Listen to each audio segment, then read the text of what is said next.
Hello everyone and welcome to Edutap Himachal Pradesh administrative services YouTube channel. और आप देख रहे हैं आज का हमारा स्थापना session where I am going to discuss the topic of desertification. So friends, before starting this lecture again this is my humble request कि अगर आपको हमारे इस यूट्यूब चैनल के ऊपर जो भी कंटेंट हम प्रोवाइड करते हैं वो आपकी HPAS एग्जाम की तैयारी में मदद कर रहा है और आपको उससे फ़ायदा हो रहा है, so please subscribe our YouTube channel and also share this among your friends and other aspirants, ताकि ज़्यादा से ज़्यादा लोग हमारे साथ जुड़ सकें। और इसी के साथ हमारा टेलीग्राम चैनल भी ज्वाइन करना बिल्कुल मत भूलिए, जहाँ पर हम आपको जितने भी हमारे यूट्यूब चैनल के ऊपर सेशंस होते हैं, लेक्चर्स होते हैं, उनकी PDF फ्री ऑफ कॉस्ट आपको डाउनलोड करने के लिए अवेलेबल होती है। और उसके साथ और भी बहुत सारा कंटेंट जो आपकी मदद करेगा प्रिपरेशन में, वो भी आपको फ्री ऑफ कॉस्ट डाउनलोड करने के लिए अवेलेबल है हमारे टेलीग्राम चैनल पे। इसी के साथ अगर इस वीडियो के अंदर जो हम डेजर्टिफिकेशन की डिस्कशन करेंगे वो अगर आपकी प्रिपरेशन में मदद कर रही है और आपको कुछ उससे फायदा हो रहा है, तो इस वीडियो को भी जरूर लाइक करिएगा और शेयर करिएगा, राइट। सो चलिए स्टार्ट करते हैं आज का सेशन। हम लोग बात करने जा रहे हैं about the phenomena of desertification. This is not at all a very simple phenomena, ये बहुत ही कॉम्प्लेक्स फिनोमिना है। और इस डेजर्टिफिकेशन को हम दो स्थापना सेशंस के अंदर आपके साथ डिस्कस करेंगे। इन टुडेज सेशन हम क्या चीज डिस्कस करने वाले हैं कि डेजर्टिफिकेशन होता क्या है, व्हाट इज डेजर्टिफिकेशन, राइट, और डेजर्टिफिकेशन क्यों होता है, what are the causes which are responsible for desertification. ये दो चीज़ों के ऊपर हमारा फोकस रहेगा। इसके बाद हम इम्पैक्ट्स के बारे में भी अगर चाहें तो बात कर सकते हैं और कैसे डेजर्टिफिकेशन को कंट्रोल किया जा सकता है, ठीक है। तो आज के सेशन में हमारा जो डिस्कशन है वो काफी लिमिटेड होगा और नेक्स्ट जो स्थापना का सेशन मैं आपके साथ लेने वाला हूं वहां पर हम डेजर्टिफिकेशन के टॉपिक को कंप्लीट कर लेंगे। सो इन दोनों सेशंस को देखना आप मत भूलिएगा, राइट। अब देखिए डेजर्टिफिकेशन की डेफिनेशन क्या है। A type of land degradation in which biological productivity of land is lost due to natural processes or induced by human activities whereby fertile areas become increasingly arid। तो अगर मैं इसको simple भाषा में आपको समझाने की कोशिश करूं, डेजर्टिफिकेशन का मतलब होता है कि किसी भी रीजन में जो हमारी ज़मीन है, जो भूमि है, उसकी गुणवत्ता होती है, उसकी कुछ प्रोडक्टिविटी होती है। और उस प्रोडक्टिविटी का मतलब क्या है कि उस ज़मीन को यूज़ करके वहाँ पर जो प्लांट्स उग रहे हैं, वहाँ पर जो अगर एग्रीकल्चर हम करें तो जो क्रॉप्स उगा सकते हैं या नेचुरल तरीके से जो वेजिटेशन उग सकती है, वो वहाँ की प्रोडक्टिविटी होती है। तो अगर मैं आपसे कहूँ कि इक्वेटोरियल एरियाज़ में जहाँ पर अच्छी सनलाइट है, अच्छा रेनफॉल होता है, वहाँ पर प्रोडक्टिविटी बहुत हाई होती है, क्योंकि वहाँ पर सारे एनवायरमेंटल फैक्टर्स अच्छे हैं, वहां पर कम समय के अंदर ज्यादा वेजिटेशन ग्रो कर सकती है। सिमिलरली अगर मैं किसी रेगिस्तान में या डेजर्ट में जाऊं, अगर हम हिमाचल के लाहौल स्पीति के रीजन में जाएं जहां पर वाटर की कमी है, जहां पर टेम्परेचर काफी ज्यादा हार्श रहता है, तो उस जगह पर प्रोडक्टिविटी ज्यादा नहीं होगी, वहां पर वेजिटेशन जो है बहुत स्लो रेट से ग्रो करेगी, ठीक है। तो डेजर्टिफिकेशन का मतलब क्या है कि कोई ऐसा रीजन जहां पर वाटर की थोड़ी बहुत कमी जरूर रहा करती थी, वो ड्राई लैंड रीजन था और वहां पर प्रोडक्टिविटी जो है ऑलरेडी बहुत ज्यादा नहीं थी, कम प्रोडक्टिविटी थी। लेकिन नेचुरल कॉजेस की वजह से, प्राकृतिक कारणों की वजह से या फिर ह्यूमन एक्टिविटीज की वजह से वहां पर जो प्रोडक्टिविटी है, बायोलॉजिकल प्रोडक्टिविटी जो है, वो और डिक्लाइन कर रही है, ठीक है। तब हम कहते हैं कि ये डेजर्टिफिकेशन का फिनोमिना हो रहा है, right. So it is a type of land degradation, इसको बिल्कुल नहीं भूलना है हमें। और कई बार हमारे मन में ये एक भ्रांति रहती है, एक मिसकंसेप्शन रहता है that desertification means expansion of existing deserts. This is not the case. अगर मैं आपसे कहूं कि थार डेजर्ट जो है राजस्थान के वेस्टर्न हिस्से में है, वो थार डेजर्ट फैलता जा रहा है और वो थार डेजर्ट जो है वो पूरे राजस्थान को धीरे धीरे कवर करेगा, ये डेजर्टिफिकेशन का करेक्ट मतलब नहीं है।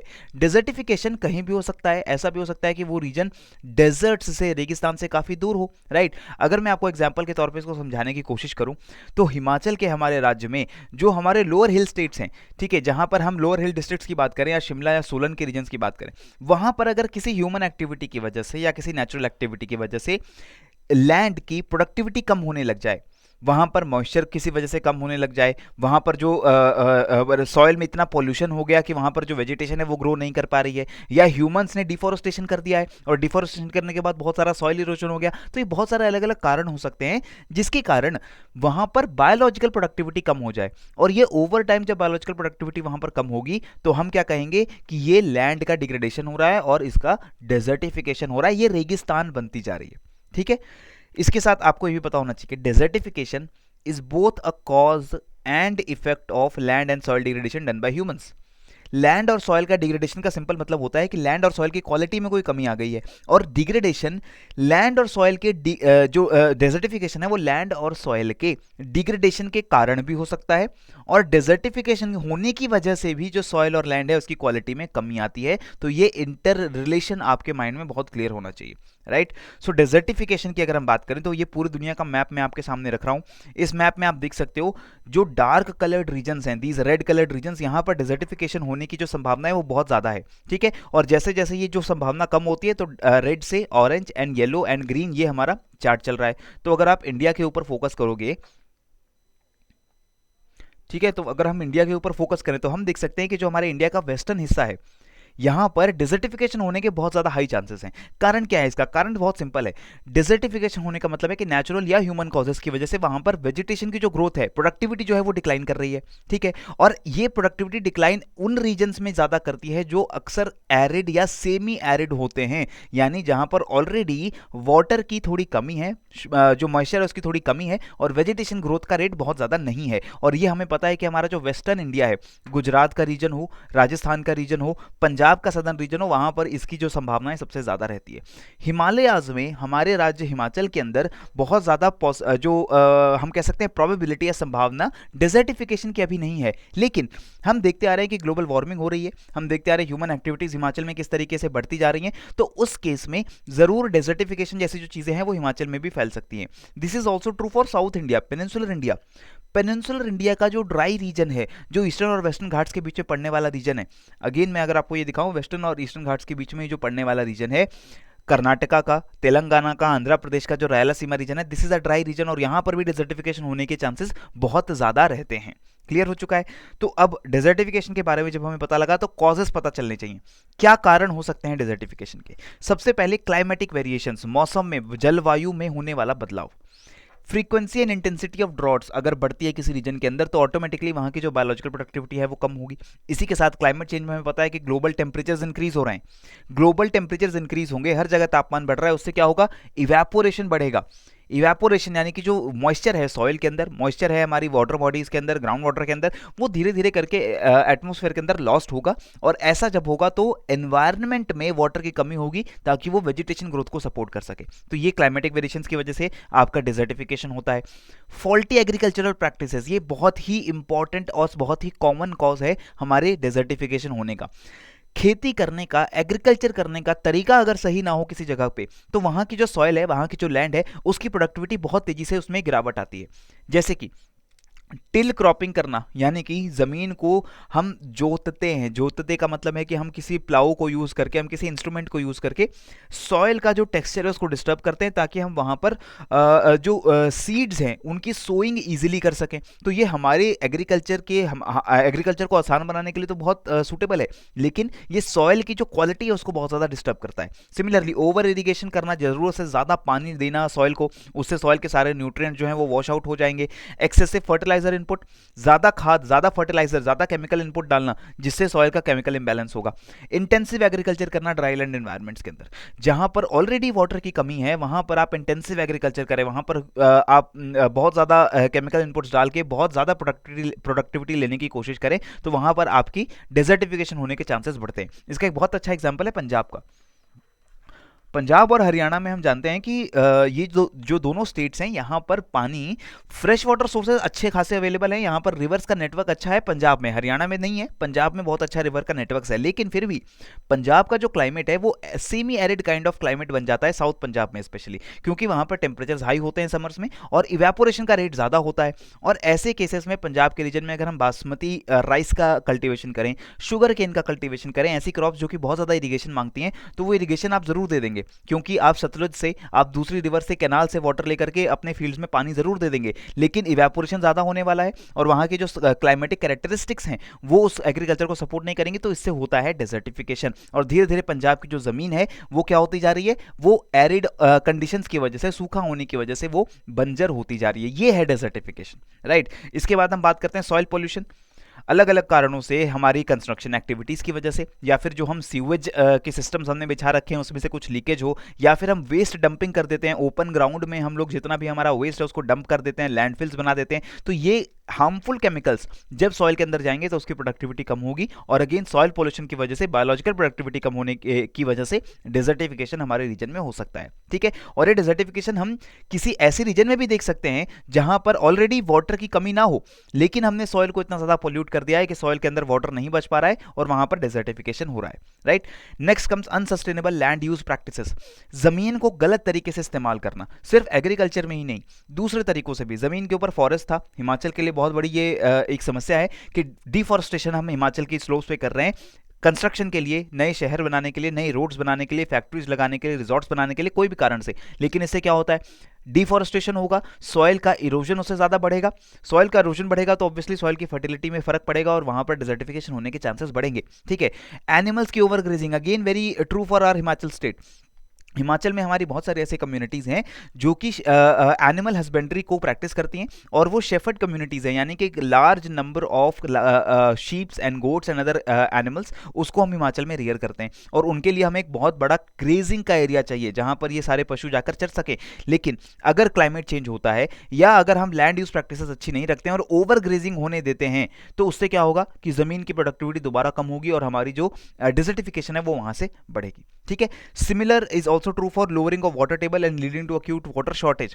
हिमाचल के रीजन्स में जो ग्लेशियर्स पिघल रहे हैं, हमारा जो फ्रेश वाटर का स्टोर हाउस है हिमाचल में, स्पेशली अपर हिमाचल के रीजन में, अगर वो कम हो जाता है तो उससे क्या होगा, हिमाचल का ग्राउंड वाटर डिक्लाइन करने वाला है और उससे भी डेजर्टिफिकेशन फैलेगा। So all these causes they are responsible for desertification. ठीक है, इसके बाद दोस्तों आपको पता होना चाहिए, ये माइंड मैप अपने माइंड में बहुत ज्यादा आप क्लियर रखिए। डेजर्टिफिकेशन किस तरीके से इंटरकनेक्टेड है with climate change and with biodiversity loss. Desertification होने के कारण कभी भी, मैंने आपको बताया, रिड्यूस्ड प्राइमरी प्रोडक्शन होगी, न्यूट्रिएंट रिसाइकलिंग कम हो जाएगी, प्रोडक्शन जो है, प्लांट्स की ग्रोथ जो है वो कम हो जाएगी, तो ऑटोमेटिकली उससे क्या होगा, उससे हो जाएगा डेजर्टिफिकेशन। और ये प्राइमरी प्रोडक्शन कैसे कम होता है, ये क्लाइमेट चेंज की वजह से भी कम होता है। क्लाइमेट चेंज की वजह से आपके जो CO2 एमिशन है वो बढ़ते हैं, आपका क्लाइमेट चेंज होता है। क्लाइमेट चेंज बढ़ता है तो उससे आपके फ्लड्स, ड्रॉट्स, फायर्स, हमें पता है एक्सट्रीम क्लाइमेटिक इवेंट्स बढ़ते हैं। एक्सट्रीम क्लाइमेटिक इवेंट्स बढ़ेंगे तो उससे जाकर के लैंड डिग्रेडेशन बढ़ने की संभावना है और वो डेजर्टिफिकेशन में कॉन्ट्रीब्यूट करेगा। सिमिलरली बायोडाइवर्सिटी लॉस कैसे होगा, कि अगर डेजर्टिफिकेशन हो रहा है तो इसका मतलब क्या हुआ कि वहां पर वेजिटेशन जो है वो कम हो गई, प्रोडक्टिविटी कम हो गई, एनिमल्स और प्लांट्स का सर्वाइव होना वहां पर मुश्किल हो जाएगा और बायोडाइवर्सिटी का लॉस होगा। और अगर बायोडाइवर्सिटी का लॉस हो रहा है किसी और कारण से, तो उसके कारण इकोसिस्टम का बैलेंस जो है वो खत्म होगा, स्ट्रक्चरल डाइवर्सिटी कम होगी, वेजिटेशन जो वहां पर ग्रो कर रही थी वो उतने अच्छे से ग्रो नहीं कर पाएगी और उससे दोबारा क्या होगा, डेजर्टिफिकेशन होगा। तो ये सारे फिनोमेना आपस में इंटरलिंक्ड हैं। ये जो पूरा माइंड मैप है आपको PDF में डाउनलोड करने के लिए अवेलेबल होने वाला है, इसको एक बार जरूर स्टडी करिए। और अगर ऐसा कोई माइंड मैप अगर अपने आंसर्स के अंदर आप बना सकते हैं या फिर अगर आप इसको रिविजन के लिए अपने नोट्स में इंक्लूड कर सकते हैं, तो डेजर्टिफिकेशन का पूरा कॉन्सेप्ट समझने में आपको दोबारा से मेहनत नहीं करनी पड़ेगी। ठीक है, इसी तरीके से दोस्तों डेजर्टिफिकेशन की जब हमने इतनी सारी बात कर ली है तो हमें इसके इंपैक्ट्स को भी देख लेना चाहिए। डेजर्टिफिकेशन के सबसे पहले जो इन्वायरमेंटल इंपैक्ट्स हमें पता है, वेजिटेशन की प्रोडक्टिविटी कम हो रही है तो वेजिटेशन में कमी आएगी, सॉइल इनफर्टाइल हो जाएगी, इंक्रीज्ड सॉइल इरोजन भी होगा, क्योंकि जब वेजिटेशन ग्रो नहीं कर पा रही है तो सॉइल को पकड़ के रखने के लिए कोई वेजिटेशन और रूट्स अवेलेबल नहीं है, सॉइल इरोजन ज्यादा होगा। वल्नरेबिलिटी नेचुरल डिजास्टर की बढ़ जाएगी, लैंडस्लाइड्स के केसेस हों, ड्रॉट्स के केसेस हों, फ्लडिंग के केसेस हों, वो ज्यादा बढ़ जाएंगे। लैंड डिग्रेडेशन हो ही रहा है, मैंने आपको बताया कि लैंड डिग्रेडेशन की वजह से डेजर्टिफिकेशन होता है, और डेजर्टिफिकेशन अगर किसी रीजन में हो तो उसकी वजह से लैंड डिग्रेडेशन होता है। वाटर पॉल्यूशन, वाटर पॉल्यूशन का मतलब वाटर पॉल्यूशन कैसे हो रहा है कि अगर हमारी लैंड डिग्रेड कर रही है और उसका इरोजन बढ़ रहा है तो ये इरोजन होकर के सॉइल और ये सारा मटेरियल कहां जाने वाला है, हमारी वाटर बॉडीज के अंदर, और वो वाटर को भी पॉल्यूट करने वाला है। Loss of biodiversity and extinction of species, ये एक बहुत इंपॉर्टेंट कॉज है कि अगर डेजर्टिफिकेशन होगा तो हमारी बहुत सारी प्लांट स्पीशीज और एनिमल स्पीशीज सर्वाइव नहीं कर पाएंगे और उनका एक्सटिंक्शन होगा। नेक्स्ट, हमारे ह्यूमंस के लिए इकोनॉमिक इंपैक्ट क्या है, नेचुरल हैजार्ड्स बढ़ेंगे, फ्लड्स, लैंडस्लाइड, ड्रॉट्स, और उससे हमारा जो प्रॉपर्टीज का नुकसान है, लाइव्स का नुकसान है, इंफ्रास्ट्रक्चर का नुकसान है होगा। एग्रीकल्चर प्रोडक्टिविटी कम होगी, जो पॉवर्टी है, जो लोग डायरेक्टली एग्रीकल्चर के ऊपर डिपेंडेंट हैं या फिर नेचुरल रिसोर्सेज फॉरेस्ट्स के ऊपर डिपेंडेंट हैं, उनकी पॉवर्टी में इंक्रीज होगा, क्योंकि डेजर्टिफिकेशन नहीं है तो उनकी जो प्रोडक्टिविटी थी वो कम हो जाएगी, उनकी इनकम्स कम हो जाएंगी। ओवरऑल प्रोडक्टिविटी जो इकोनॉमी की है वो डिक्रीज होगी, यानी पूरे देश का GDP के ऊपर इस पर नेगेटिव इंपैक्ट पड़ सकता है। इसके बाद दोस्तों पॉलिटिकल इंपैक्ट्स क्या हैं, अगर इकोनॉमिक इंपैक्ट्स नेगेटिव जाएंगे तो वो ऑटोमेटिकली ट्रांसलेट होते हैं पॉलिटिकल इंपैक्ट्स में, पॉलिटिकल इंस्टेबिलिटी आती है। अगर किसी हिमाचल की डिस्ट्रिक्ट में या जिला पंचायत में जब डिजर्टिफिकेशन की वजह से लोगों की में गरीबी बढ़ेगी, पॉवर्टी बढ़ेगी, तो ऑटोमेटिकली वो पॉलिटिकल जो रेपरकशन है उसके हमें देखने को मिलेंगे। इसी के साथ सोशल इंपैक्ट्स भी देखने को मिलते हैं। मैंने आपको बताया भुखमरी यानी फैमिन की सिचुएशन बढ़ सकती है, गरीबी बढ़ सकती है, और इससे सोशल कॉन्फ्लिक्ट्स बढ़ेंगे। जब रिसोर्सेज कम हो जाते हैं तो लोगों के बीच में कंपटीशन बढ़ जाता है रिसोर्सेज के लिए, और इसका यह मतलब हुआ कि जब लोग देखेंगे कि हमारी जमीन बंजर हो रही है, इसमें प्रोडक्टिविटी कम हो रही है, तो उस जमीन के लिए कॉन्फ्लिक्ट बढ़ने के भी ज्यादा चांसेस हैं। ठीक है, अब ये आपको यहां पर समझना होगा कि अगर आप एस्पिरेंट हैं एचपीएस एग्जाम के लिए, तो आपको हर फिनोमिना के environmental, economic, political, social, physical हर तरीके के इंपैक्ट्स के बारे में पता होना चाहिए। ठीक है, इसके साथ एक इंपॉर्टेंट सोशल इंपैक्ट, माइग्रेशन करनी पड़ सकती है लोगों को, अपनी जमीनों को, अपने गांवों को छोड़ करके दूसरी जगह जाना पड़ सकता है, क्योंकि आप जहां रहते थे वहां पर डिजर्टिफिकेशन हो चुका है। फूड सिक्योरिटी के इश्यूज आ सकते हैं, लोगों को खाने में जो है हंगर का जो इशू है वो ज़्यादा बढ़ सकता है। तो ये सारे इंपैक्ट्स होने वाले हैं डिजर्टिफिकेशन के। ठीक है, अब दोस्तों कुछ क्वेश्चंस को चलिए हम लोग आंसर करते हैं और देखते हैं कि डिजर्टिफिकेशन के कॉन्सेप्ट को, इसके कॉजेस को और इसके इंपैक्ट्स को जो हमने रीड किया इसका हमें कितना फायदा होगा इन एमसीक्यूज को सॉल्व करने में। Question number 1, which of the following statements is incorrect with reference to the phenomena of desertification. Incorrect statement क्या है, गलत स्टेटमेंट क्या है, वो यहां पर आपको बताना है। Statement 1, desertification is the degradation of productivity in arid, semi arid and dry subhumid areas। किसी भी रीजन में जहां पर डिजर्टिफिकेशन होता है उसका मतलब है कि वहां की जो एरिड, सेमी एरिड और ड्राई सब ह्यूमिड एरियाज में प्रोडक्टिविटी कम हो गई है। बिल्कुल सही स्टेटमेंट है ये। अक्सर डिजर्टिफिकेशन जो है मोस्टली 95% एरिड, सेमी एरिड या सब ह्यूमिड एरियाज में ही होगा जहां पर ऑलरेडी वाटर की काफी कमी हो। ठीक है, second statement, climate change and deforestation are primary causes behind desertification. Yes, climate change हो रहा है, टेम्परेचर इंक्रीज हो रहा है और जंगलों की जो कटाई हो रही है उसके कारण डिजर्टिफिकेशन बढ़ रहा है। बिल्कुल सही बात है। Option C, desertification is an irreversible phenomena with permanent loss of productivity. कि अगर किसी रीजन में डिजर्टिफिकेशन हो जाता है तो वो इरिवर्सिबल है, उसको हम रिकवर नहीं कर सकते, उसको वापस नहीं लेकर आ सकते अपनी नेचुरल कंडीशन में। अब ये चीज गलत है। अगर डिजर्टिफिकेशन हो रहा है नेचुरल या ह्यूमन कॉजेज से तो हम उसको बिल्कुल रिकवर कर सकते हैं। हमारे पास ऐसी टेक्नोलॉजी है, हमारे पास ऐसे प्रैक्टिसेस हैं कि हम उस जगह को दोबारा से रिस्टोर कर सकते हैं। ऑप्शन डी ऑटोमेटिकली फिर जो है हमारा करेक्ट ही होना चाहिए। The greatest risk of desertification is in सब ट्रॉपिकल रीजन्स। सब ट्रॉपिकल रीजन्स जहां पे ट्रॉपिक ऑफ कैंसर और कैप्रिकॉर्न के आसपास के रीजन है, जहां पर ऑटोमेटिकली एरिडिटी ज्यादा रहती है, टेम्परेचर हाई रहता है, वहां पर ज्यादा चांसेस हैं कि डिजर्टिफिकेशन होगा। सो इनकरेक्ट स्टेटमेंट हमारी सिर्फ है ऑप्शन नंबर सी। डिजर्टिफिकेशन को हम रिवर्स कर सकते हैं अगर हम चाहें और हमारी टेक्नोलॉजी को हम यूज करें, हम अपनी प्रैक्टिसेस को सही कर दें तो डिजर्टिफिकेशन को वापस किया जा सकता है। Look at the second question, Which of the following can be the possible causes leading to desertification in an area? किसी भी एरिया में डिजर्टिफिकेशन होने के पॉसिबल कॉजेज क्या हो सकते हैं?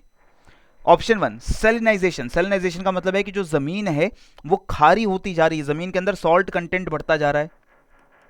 सेकेंड है सॉइल लीचिंग, सॉइल के न्यूट्रिएंट्स अपर सॉइल से रिमूव होकर के सॉइल के और डीपर पार्ट्स में चले गए हैं, इसको बोल रहे हैं soil leaching, removal of nutrients to deeper parts.